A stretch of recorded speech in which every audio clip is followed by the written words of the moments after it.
மீசான் டைம் நேர்களை நிகழ்ச்சிக்குள் அன்போடு வரவேற்றுக் கொள்கிறோம். அமெரிக்கா ஈரான் இடையே ஒரு பதட்டமான சூழ்நிலை உருவாகி இருக்கிற இந்த சூழல்ல ஈரானுடைய உச்ச தலைவர் ஆயத்துல்லா அலி ஹாமினி தமது மக்களுக்கு ஒரு ஆறுதலான ஒரு வீர தீரமிக்க மிக முக்கியமான ஒரு உரையினை ஆற்றியிருந்தாரு. அந்த உரையில் அவர் என்ன சொன்னார் அப்படின்னு கேட்டீங்கன்னா, ஈரானுடைய தேசிய சக்தி, தேசிய பலம் அது ஆயுதங்களிலோ ஏவுகணையிலேயோ யுத்த விமானங்களிலோ கிடையாது. எமது மக்களினுடைய வீரத்திலும் தியாகத்திலும் அவர்களுடைய பொறுமையிலும் அவர்களுடைய புரிந்துணர்விலும் இருக்குது. நான் எப்போதும் இந்த மக்களுடைய பலமாக நாம் கருதுவது, இந்த நாட்டினுடைய தேசிய பலமாக கருதுவது ஆயுதம் கிடையாது, இந்த மக்களுடைய நம்பிக்கையும் பொறுமையையும் அவர்களுடைய அர்ப்பணிப்பும் தான் என்ற ஒரு விஷயத்த அவருடைய உரையில மிக முக்கியமாக குறிப்பிட்டிருந்தாரு. அந்நிய சக்திகளுடைய தலையீடு, எம்மை அடிமையாக்க நினைக்கின்றவர்களுடைய வல்லரசுகளுக்கு நாம் அடிக்கின்ற பதிலடி நிச்சயமாக மக்களுடைய பொறுமையும் ஒற்றுமையும் அவர்களுடைய அதீத நம்பிக்கையும் தான் என்ற ஒரு விஷயத்த சொன்னது மட்டுமல்லாம, இதுக்கு எடுத்துக்காட்டாக 1979 ஏற்பட்ட மக்கள் புரட்சி இதுக்கு மிகப்பெரிய ஒரு சான்று.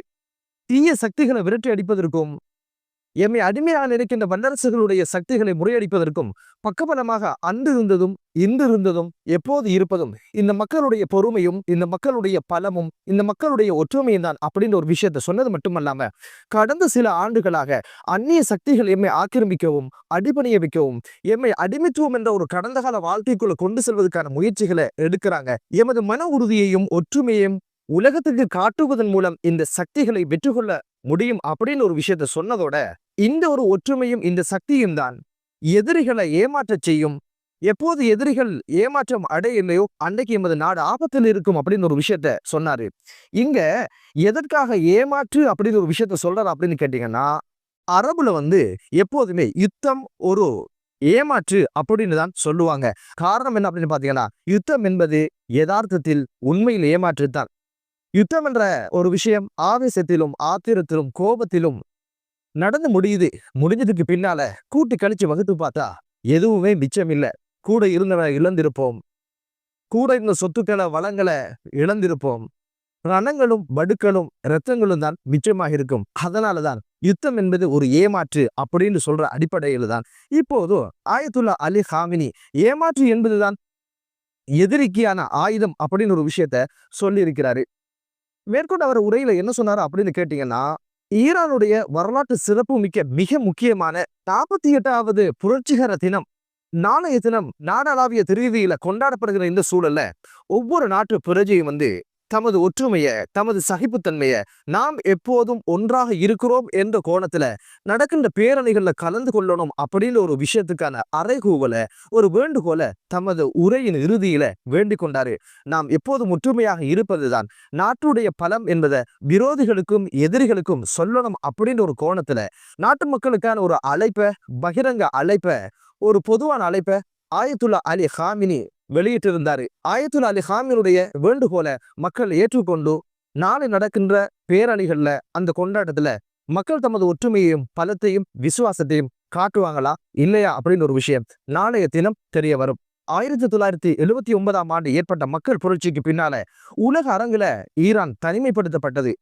40 வருட பொருளாதார நெருக்கடி, ஏற்றுமதி கிடையாது, இறக்குமதி கிடையாது, பல்வேறு நெருக்கடிக்குள்ள மனித வளங்களை மட்டும் நம்பி விஞ்ஞானிகளுடைய உதவியை கொண்டு பல்வேறு ஆயுதங்களை தயார் செய்து உலக வல்லரசுக்கே மிரட்டல் விடுகின்ற, அடிபணிய மாட்டோம் என்று சவால் விடுகின்ற, அடிச்சா அடிப்போம் அழித்து அழிப்போம் என்ற ஒரு சவால் விடுகின்ற ஒரு நிலைக்கு வந்திருப்பது உண்மையிலே மத்திய கிழக்கில் மட்டுமல்ல உலக அரங்கிலே இப்போது ஈரானுடைய வளர்ச்சி மிக முக்கியமானதாக பார்க்கப்படுது. என்னதான் இருந்தாலும் பொருளாதார ரீதியான நெருக்கடிகள் இல்லாமல் போகும்பொழுது நிச்சயமாக ஈரான் இன்னும் அதனுடைய வளர்ச்சியை பார்க்க முடியும் என்பதுதான் விமர்சகர்களுடைய பார்வையாக இருக்குது. அமெரிக்க ஜனாதிபதி டொனால்ட் ட்ரம்ப் தமது கடற்படைக்கு ஒரு தகவலை பரிமாறி இருக்கிறாரு. அது என்ன அப்படின்னு பாத்தீங்கன்னா, எக்காரணம் கொண்டும் இப்போது மத்திய கிழக்குல தரித்து நிற்கின்ற யுத்த விமானங்கள் சரி, யுத்த கப்பல் சரி, எந்த வகையிலும் எந்த காரணங்களுக்காகவும் ஈரானுடைய கடற்பரப்பிலோ அல்லது ஹுர்முஸ் ஜலசந்திய அண்மித்த பகுதிகளில் பயணமாக கூடாது, நுழையக்கூடாது என்ற ஒரு கண்டிப்பான ஒரு கட்டளைய பிறப்பிச்சிருக்கிறாரு. இந்த தகவலை உடனடியாக கடற்படை தளபதி அங்கிருக்கின்ற மிக முக்கியமான பாதுகாப்பு தரப்பினருக்கு செய்தியை பாஸ் பண்ணி இருக்கிறாங்க. எக்காரணம் கொண்டும் அந்த ஒரு வேலையை நீங்க செஞ்சிடக்கூடாது அப்படின்னு சொல்லி. இங்க இருக்கிற கேள்வி என்ன அப்படின்னு பாத்தீங்கன்னா, எதற்காக இப்படியான ஒரு தீர்மானத்தை அமெரிக்க ஜனாதிபதி டொனால்ட் ட்ரம்ப் எடுத்தாரு.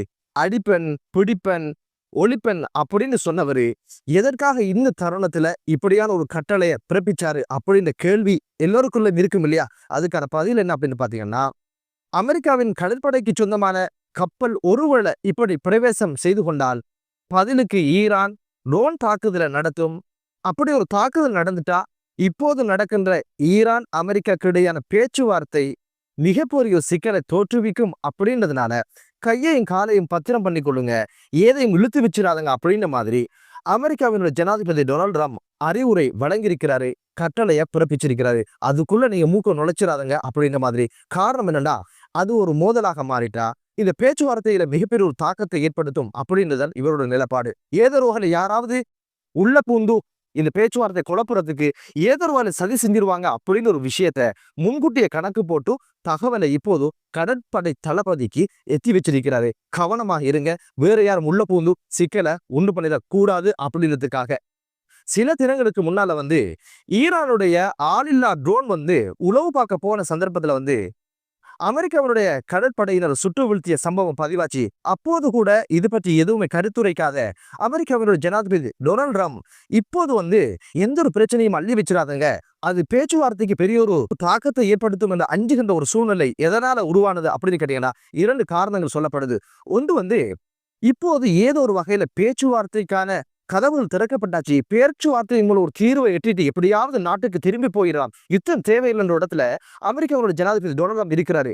அடுத்த ஒரு விஷயம் என்ன அப்படின்னு பாத்தீங்கன்னா, இஸ்ரேலுக்கு இந்த ஒரு விஷயம் சுத்தமா பிடிக்கல என்பதனால இது ஏதோ ஒரு வகையில உள்ள பொந்து குழப்பி விட்டு, பாத்தீங்களா அமெரிக்காவுக்கு ஈரான் அடிச்சாச்சு, நீங்க எப்படி இப்படி இருக்க முடியும், நீங்க தாதா இல்லையா, பதிலுக்கு அடிங்க அப்படின்னு ஒரு விஷயத்த பூதாகரப்படுத்தி இந்த யுத்த சூழலை உருவாக்கிடுவாங்களோ என்ற அச்சத்துல முன்கூட்டியே வெள்ளம் வரும் முன் அணை கட்டு அப்படின்னு சொல்ற மாதிரி ஆல்ரெடி கடற்படையினருக்கு இப்போது டொனால்ட் ட்ரம்ப் சொல்லிட்டாரு, யாருடைய சதிவலையிலும் சிக்கிடக்கூடாது, கண்டிப்பாக இந்த ஒரு விஷயத்துல அமைதி காக்கணும், எப்படியாவது பேச்சுவார்த்தை முடிக்கிறதுக்கு பக்கவலமாக இருந்துருங்க, ஏதாவது பிரச்சனையை விலை கொடுத்து வாங்கிறாதுங்க அப்படின்ற மாதிரி இப்போது முன்கூட்டியே ஒரு ஒரு பாதுகாப்பை டொனால்ட் ட்ரம்ப் போட்டாச்சு.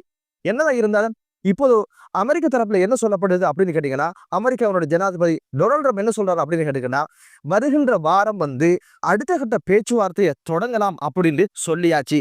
இப்போது ஈரான் தரப்புல மிக முக்கியமான பிரதிநிதிகள் ஒமான் நாட்டுக்கு பயணமாக இருக்கிறாங்க. இது சம்பந்தமான விஷயங்கள் பேசுவதற்கும் பேசி தீர்ப்பதற்கும் இதை எப்படி கச்சிதமாக செய்து முடிப்பது அப்படின்னு ஒரு இடத்துல இப்போது ஈரானும் வந்திருப்பது என்பது மிகப்பெரிய ஒரு சாதனையாகவும் ஆறுதலான செய்தியாகவும் இப்போது உலகம் பார்க்கிற இந்த சூழல்ல எனக்கு பிடிக்காதப்பா, இப்படியெல்லாம் அடங்கி போகாதுங்க, உங்களை வர சொன்னதே நாங்க, அடிங்க அடிங்கிற எல்லா விஷயத்தையும் செஞ்சு தந்தா நீங்க அடிக்காம என்ன வேடிக்கை பார்க்குறீங்களே அப்படின்ற மாதிரி கடுப்பாகி இப்போது இஸ்ரேல் இந்த பேச்சுவார்த்தையை எப்படியாவது குழப்பி விட்டுறலாம், இதை ஒரு யுத்த கடுபிடிப்புல கொண்டு போயிடலாம் அப்படின்னு ஒரு நிலப்பாட்டில் இருப்பதாகவும் இப்போது சர்வதேச அரசியல் விமர்சகர்கள் சொல்றாங்க. பேச்சுவார்த்தையாக இருந்தா எமது பிரச்சனை உள்வாங்குங்க, அப்படி இல்லையா அது யுத்தமாகத்தான் இருக்கணும் அப்படின்றதுதான் இஸ்ரேலுடைய நிலைப்பாடாக இருப்பதாக சொல்லப்படுது.